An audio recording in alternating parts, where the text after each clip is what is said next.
지금이 우리나라가 제일 아름다울 때죠. 어떻습니까? 뭐 때문에요? 예. 벚꽃 좀 많이들 보고 계십니까? 예. 예. 좀 복잡하더라도 일부러 벚꽃길로 막 다녀보면은 좋으리라 그렇게 생각을 합니다. 예, 그런데 우리가 벚꽃을 보면서 너무 좋다. 창원도 좋고 진해도 좋고 저는 지난 주 중에 이틀 경주에 있었는데 경주도 너무 좋아요. 가보신 분들은 아시겠지만은 경주도 막 굉장합니다.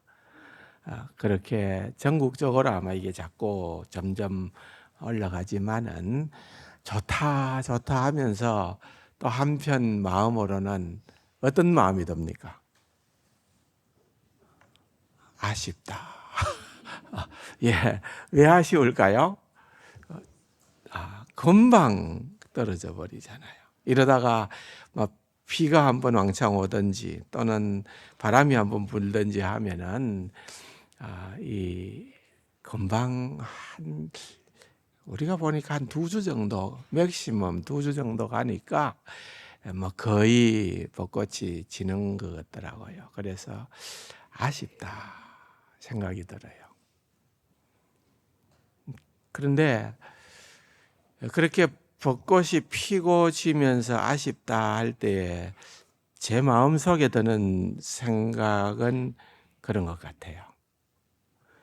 여러분, 예수님이 십자가상에 죽어섰을 때에 제자들이 느꼈던 그런 감정은 엄청난 좌절감이었겠죠.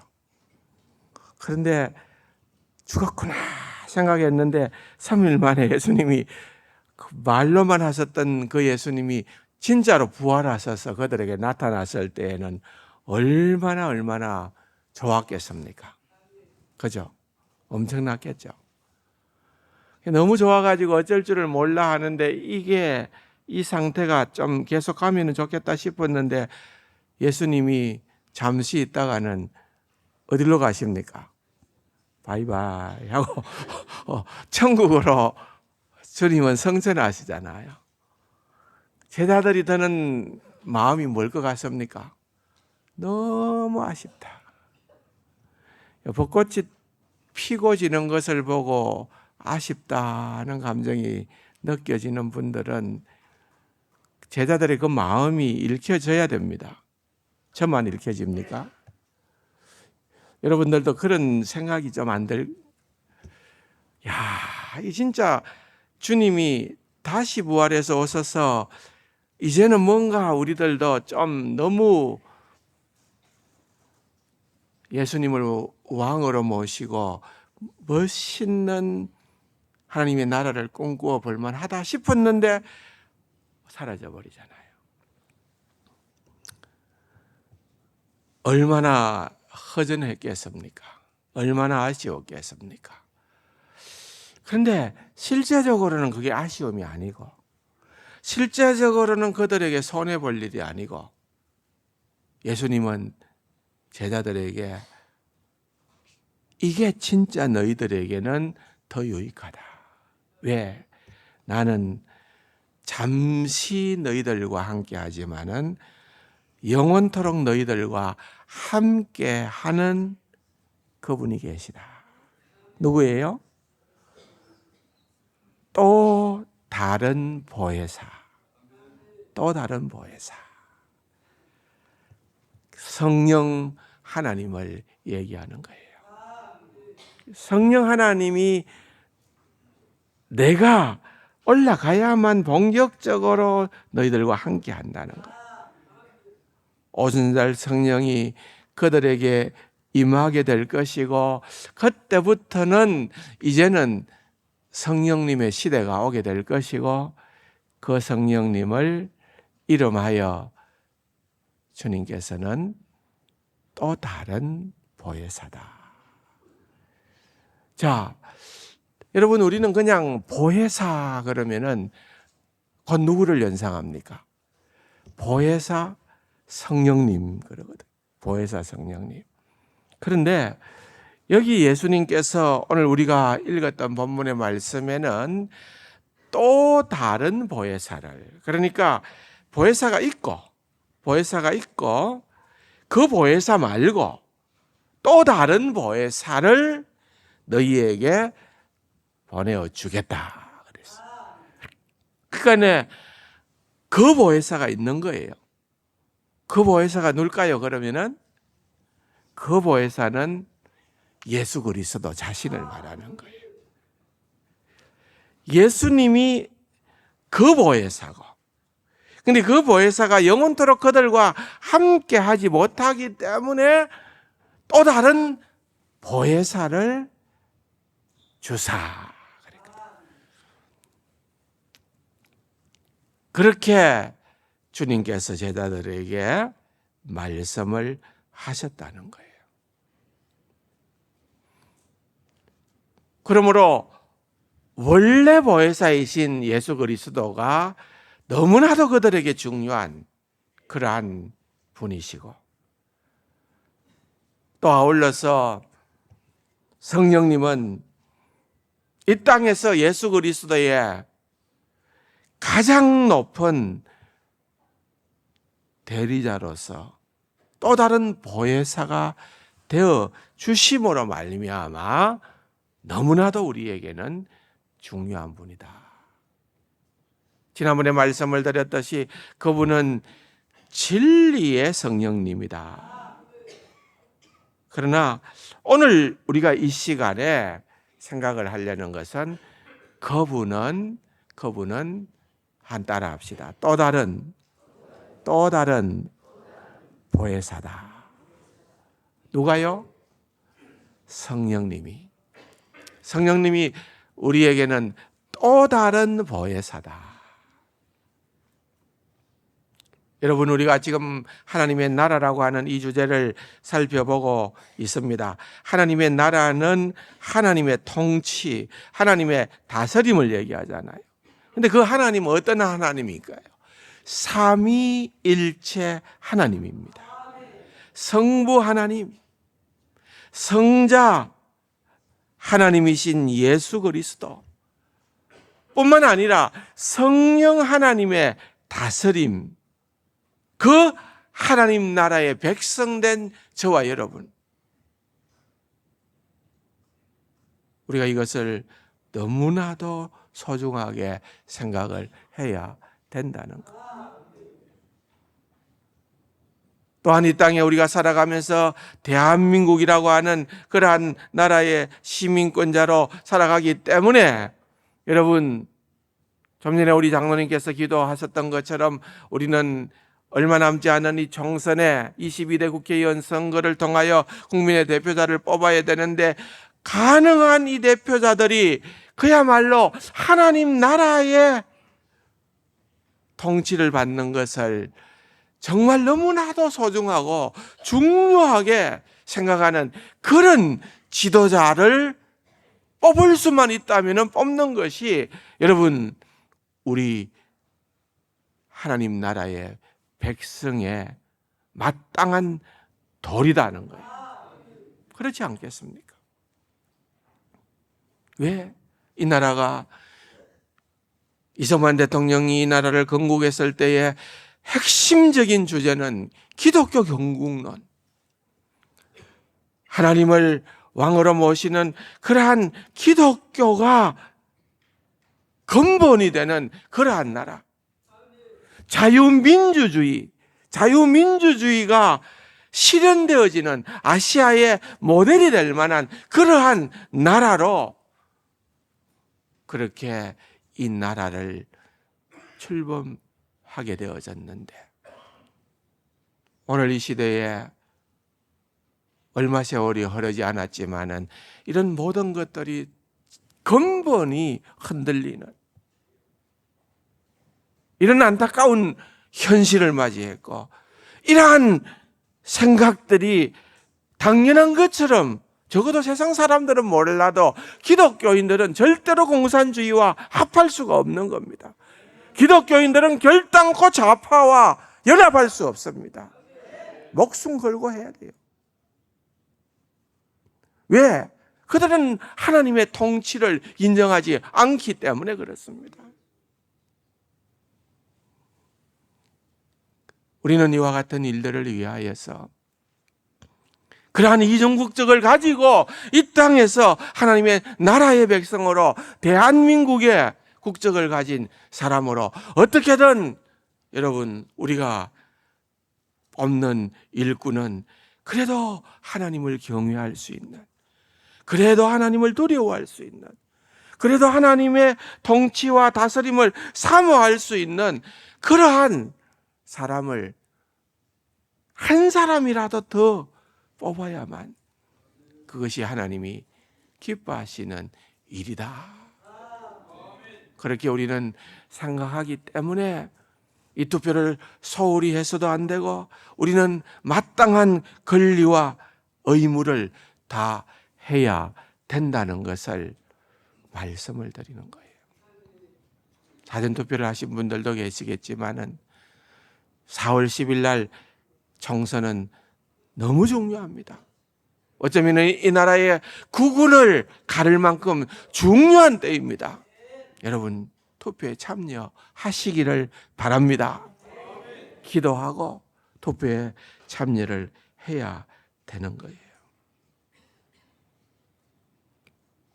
그래서 오늘은 우리가 성령 하나님, 하나님의 다스림을 생각할 때에 이제 부활의 주님, 다음으로 이제는 성령 하나님, 그 성령 하나님의 또 다른 이름인 보혜사, 또 다른 보혜사라고 할 때에 먼저 또 살펴봐야 되는 것은 그 보혜사는 예수 그리스도라고 말씀을 했습니다. 누가복음 2장에 시므온은 선지자였습니다. 25절에 예루살렘에 시므온이라 하는 사람이 있으니 이 사람은 의롭고 경건하여 이스라엘의 위로를 기다리는 자라 그랬습니다. 여기에서 여러분들이 좀 주목해야 될 단어는 이스라엘의 위로라는 말입니다. 그냥 읽고 지나갈 수가 있는데 저 말이 가지는 깊은 의미가 있습니다. 유대인들은 하나님이 그들의 진정한 위로자라고 하는 확신을 가지고 있었습니다. 그렇기 때문에 그들이 오랫동안 기다렸고 동경해왔던 메시아, 그리스도 같은 말이지요. 메시아는 이브리 말이고 그리스도는 헬라 말이고 둘 다 기름 부음 받은 자라는 말이고 그 말은 곧 우리의 구원주다는 거예요. 그런데 그 메시아, 그 그리스도를 유대인들이 이해하기로는 이스라엘의 위로라 그러는 거예요. 그러니까 여기에 이스라엘의 위로를 기다리는 자라는 말은 다른 의미가 아니라 메시아를, 그리스도를 기다리는 자라 그 말인 것입니다. 자기 백성을 위로하는 것은 하나님의 사역입니다. 우리 하나님만이 여러분 어떠한 인간이 가지고 있는 슬픔도 위로해 주시는 하나님이 된다는 거예요. 그래서 우리는 하나님의 그 모든 그림을 그릴 때에 위로라는 단어를 먼저 생각한 거예요. 이사야서는 구약 성경의 복음서라고도 얘기를 하는데 크게 두 책으로 나뉘어집니다. 한 권의 책이지만은 내용이 이분된다고 말입니다. 1장에서 39장까지의 중심되는 메시지는 회개하라는 말이에요. 영어로 말하면 repent라는 말이에요. 회개하라. 그런데 그렇게 회개를 강조하던 이사야가 40장부터 66장까지는 메시지가 바뀌어집니다. 40장 1절에 보면은 뭐라고 나오는가 하면은 너희의 하나님이 이러시되 너희는 위로하라. 내 백성을 위로하라. 위로하라. comfort라는 말이에요. 위로하라. 그런데 같은 말입니다. 히브리어 단어는 회개한다는 말이나 위로한다는 말이 같은 단어예요. 그런데 39장까지는 회개한다로 사용을 하고 번역을 하고 40장부터는 위로한다는 단어로 번역을 했습니다.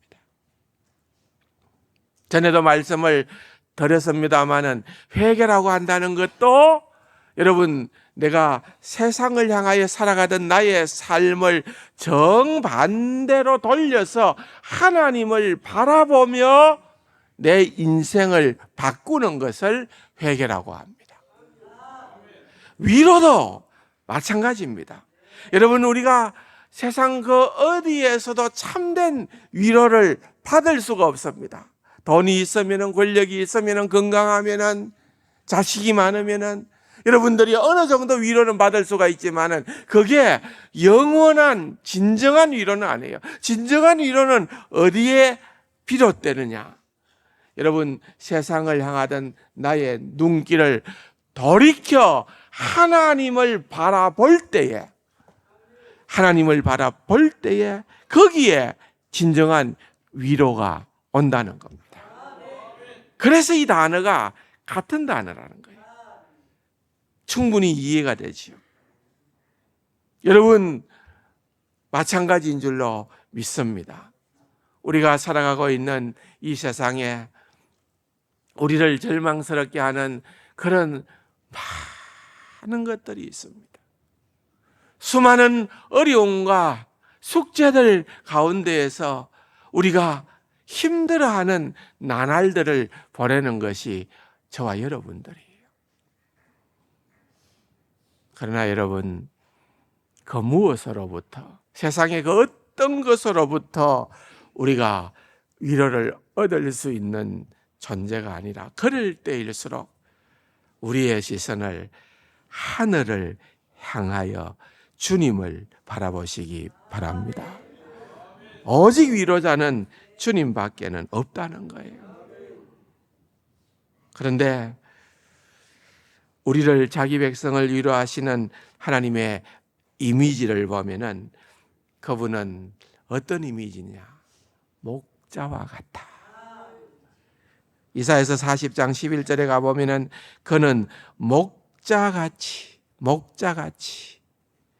양떼를 먹이시며 어린 양을 그 팔로 모아 품에 안으시며 젖먹이는 암것들을 온순히 인도하시리로다. 그분이 우리를 목자처럼 품에 안으시고 의의 길로 인도해 주시는 그분이 바로 우리의 주님이 되신다. 그 말입니다. 뿐만 아니라 구약성경에 예루살렘을 위로하는 하나님은 어머니의 이미지와 연결이 되어 있어요. 이사야 66장 13절에 보면은 어머니가 자식을 위로한 같이 내가 너희를 위로할 것인자. 여러분, 어머니의 자식을 향한 사랑은 다함이 없는 사랑이에요. 끝이 없는 사랑이에요. 자식이면 끝나는 줄 알았는데 제 아내를 보니까 어머니의 손녀를 향한 사랑은 끝이 없는 사랑이에요. 자식보다도 손자, 손녀가 더 좋다는 거예요. 어머니의 사랑, 끝이 없는 사랑, 끝이 없는 사랑, 무한한 사랑, 조건 없는 사랑, 바보 같은 사랑, 그렇잖아요. 아무리 힘들어도 여러분 그 사랑은 포기할 수 없는 사랑입니다. 그게 바로 우리를 향한 하나님의 사랑이라는 거예요. 그 하나님의 위로하심이 그렇게 우리에게 넘쳐난다. 저는요, 여러분 이사야서 61장 1절에서 3절 너무 잘 아는 말씀인데 이 말씀을 묵상할 때마다 큰 위로를 받습니다. 한번 같이 우리가 읽어보면 좋겠습니다. 같이 한번 읽어볼까요? 주 여호와의 영이 내게 내리셨으니 이는 여호와께서 내게 기름을 부으사 가난한 자에게 아름다운 소식을 전하게 하려 하심이라.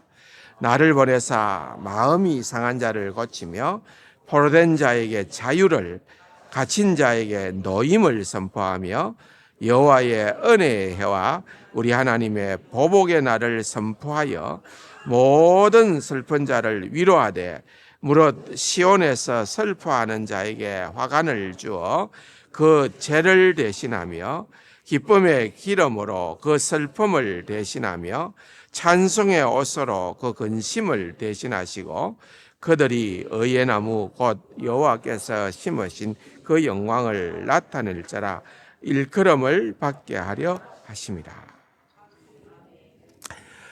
얼마나 위로가 되는 말씀인지 모릅니다.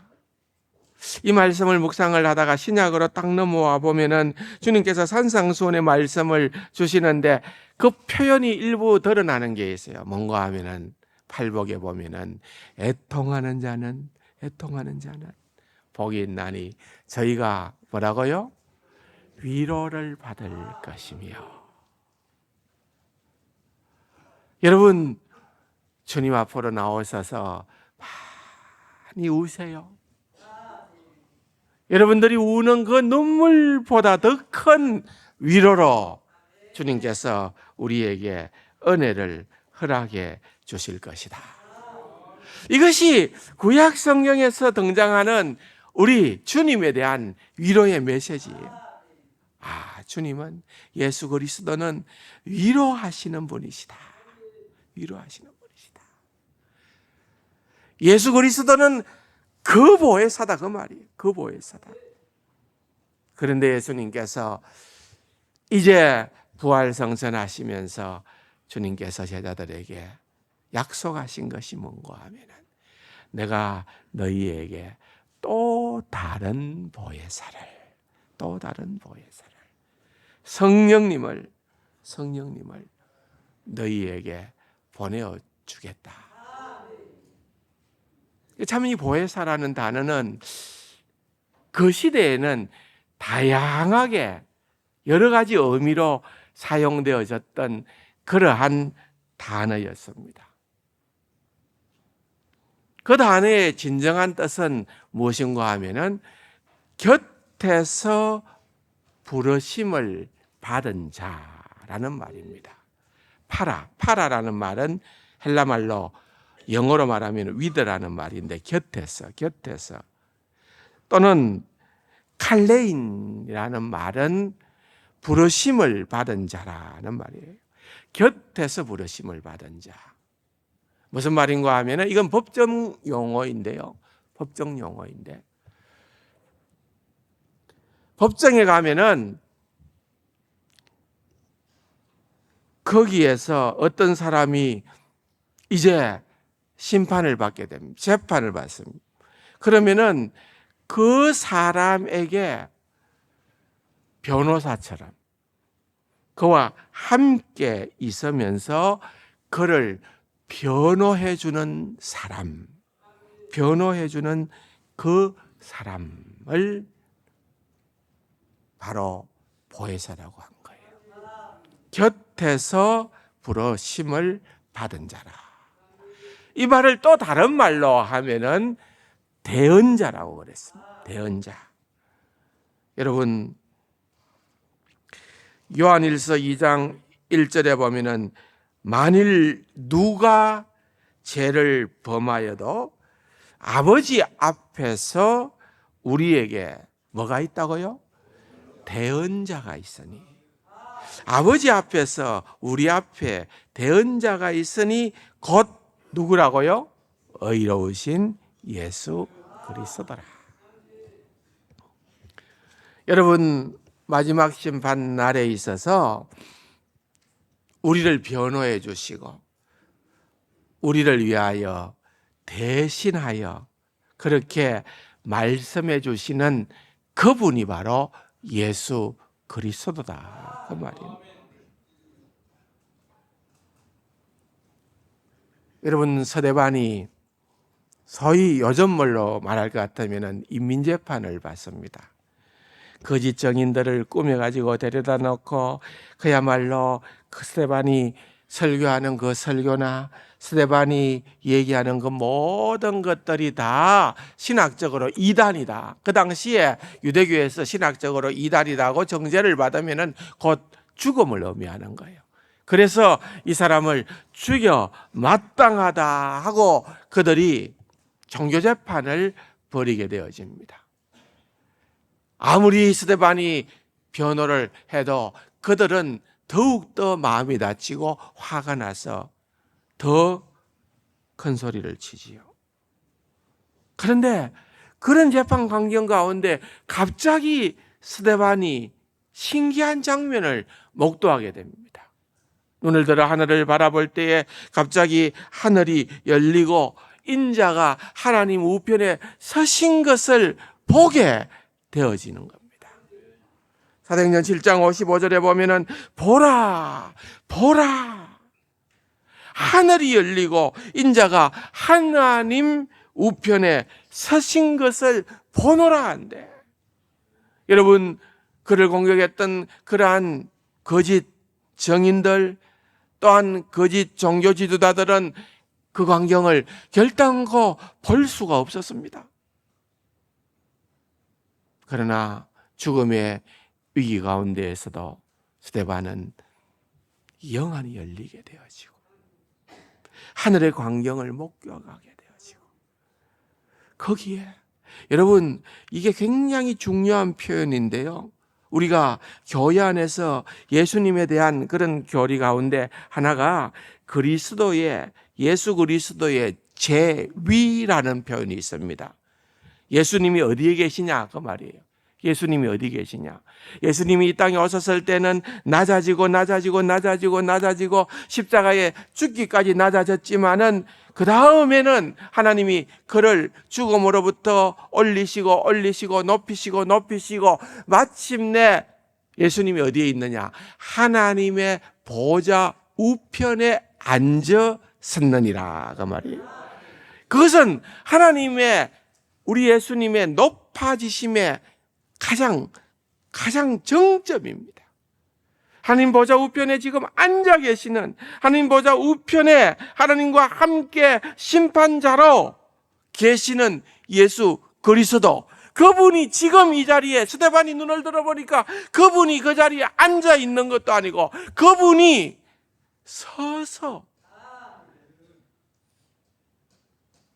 스데반을 위하여 변호하는 재판관이자 왕이신 예수 그리스도가 스데반을 위한 대언자로 변호하시는 그 모습을 스데반이 목도하게 되어졌던 것입니다. 사랑하는 성도 여러분, 이것이 바로 놀라운 비밀입니다. 세상 법정에서는 그들이 온갖 이유를 다 다뤄서 스데반을 이단으로 몰아 죽이려 하고 있지만은 정말 신학의 왕이라고 할 수 있는 예수 그리스도께서 하늘의 법정에서는 스데반을 변호하고 계시는 그 모습을 보여주고 있다는 것입니다. 그러면 지금 이 땅에서는 누가 우리와 함께 하시느냐? 또 다른 보혜사로 우리 주님은 성령님이 우리에게 주어졌다. 그렇게 말씀하십니다. 그분은 또 다른 보혜사로 예수님처럼 대언자로 우리를 위하여서 대언하시는 분입니다. 또한 그분은 예수님처럼 우리를 위하여 중보의 기도를 하시는 분입니다. 여러분 로마서 8장 26절에 보면은 이와 같이 성령도 우리의 연약함을 도우시나니 우리가 마땅히 기도할 바를 알지 못하나 오직 성령이 말할 수 없는 탄식으로 우리를 위하여 친히 간구하시느니라. 여러분 이게 얼마나 멋진 기술입니까? 여러분 기도는 어떤 기도가 최고봉입니까? 하나님의 뜻대로 드리는 기도가 최고로 놀라운 기도입니다. 그런데 누가 하나님의 뜻을 제일 잘 알까요? 성령 하나님. 우리가 아니에요. 우리는 기도한다고 하지만은 엉터리일 때가 너무 많아요. 그런데 성령님께서 말할 수 없는 탄식으로 우리를 도우시고 우리의 연약함을 아시니까 우리와 함께 하시고 뿐만 아니라 우리를 위하여 친히 간구하시느니라.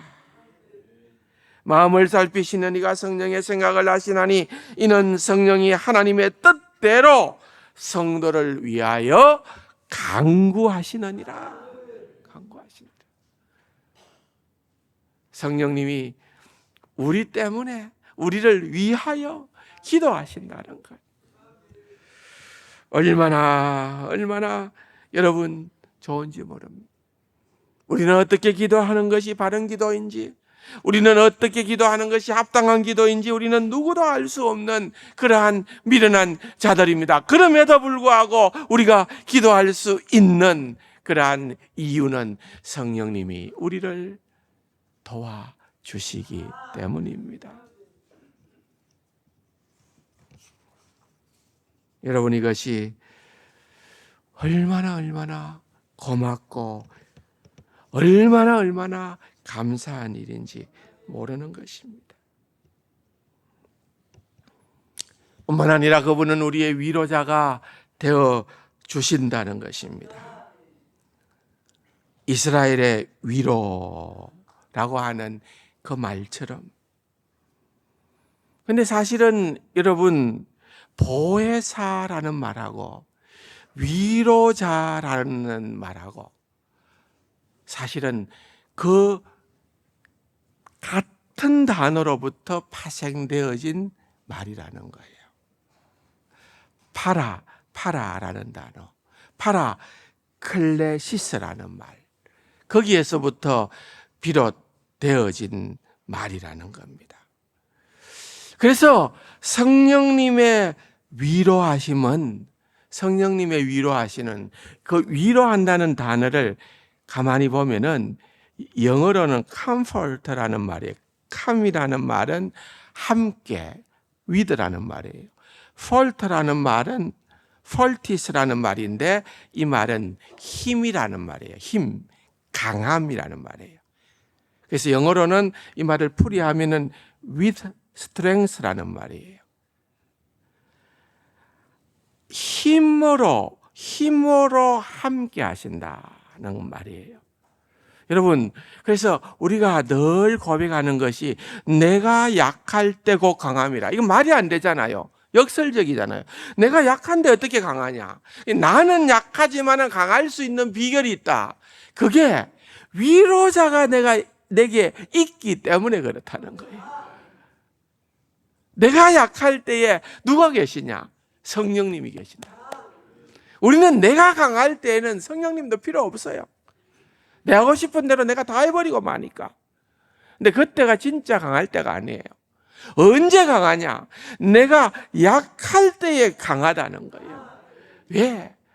그때는 힘이 되신 성령님이 우리의 위로자가 되시고 그분이 우리의 조력자가 되시고 헬프라 그러죠. 도움이라 그러죠. 근데 뭐 그냥 조금 우리의 부족한 부분을 돕는 것이 아니고 여기에 조력자라고 하는 것은 내가 할 수 없는 그것을 공급해 주시는 진짜 유력한 조력자라고 말이에요. 그분은 우리의 좋은 자가 되시요. 좋은 자라는 말은 카운셀러란 말이에요. 여러분 우리는 정말 이 길로 가야 할지 저 길로 가야 할지 어느 길이 바른지 누구도 알 수 없습니다. 그런데 우리에게는 정말 멋있는 조언자가 카운셀러가 있다는 거예요. 성령님의 별명은 보혜사요. 그분은 조력자요. 그분은 카운셀러요. 그렇다고 한다면은 그분이 우리와 영원토록 함께 하신다고 하면은 여러분, 우리는 아쉬워할 것이 없는 거예요. 우리 주 예수 그리스도는 그러한 성령님이 우리에게 주어질 것을 알았기 때문에 그 성령을 우리에게 주시기를 더욱더 간절히 원했던 것입니다. 사랑하는 성도 여러분, 그 성령님이 마음껏 역사하시는 그러한 시대를 저와 여러분들이 살아가고 있는 것입니다. 이 시대를 내가 원하는 대로 참 생각해 보십시오. 그분이 위로자가 되시는데 우리가 인생의 참담한 패배자가 되었을 때에도 우리를 얼마든지 위로해 주시는 그러한 위로자입니다. 그러나 그뿐이 아니에요. 가만히 생각을 해보면요, 힘을 주시는 그분이 우리에게 위로자가 된다고 할 때에는요, 이건 우리가 다 끝나고 나서, 상황 종료가 되고 나서 우리가 너무나 하도 실패한 그러한 모습일 때만 우리에게 위로자가 되신다는 말이 아니라 이 힘을 언제 활용하도록? 싸우기 전에 우리가 성령과 함께 무장하여 싸워 이길 수 있도록 또한 힘주시는 주님이심을 믿으시기 바랍니다.